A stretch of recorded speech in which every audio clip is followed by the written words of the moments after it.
7 2 কে 4 6 0 কে সংখ্যাটি 6 দ্বারা বিভাজ্য হলে কে এর মান কত?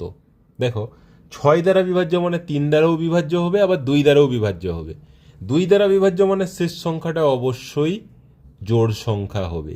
তাহলে শেষ সংখ্যাটা কে যদি জোড় সংখ্যা হয় তাহলে 9 আর 7 হবে না, পড়ে থাকছে 4 আর 8।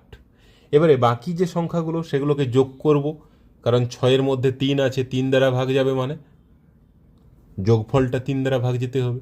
তাহলে 7 2 9, 4 6 10।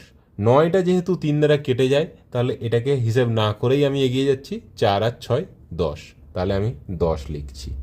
ঠিক আছে, এরপর কি বলেছে না, পড়ে রইল কি দুটো কে। কের মান কত হতে পারে? যদি 8 হয় তাহলে দুটো কে মানে 8 8 16 হয়ে যাচ্ছে। 10-এর সাথে 16 যোগ করলে কত হচ্ছে? 26। ওটা কি 3 দ্বারা ভাগ যাবে? যাবে না। তাহলে দুটো 4 কে কে, দুটো 4 মানে 4 2 8, 8 যোগ করো 10 8 18।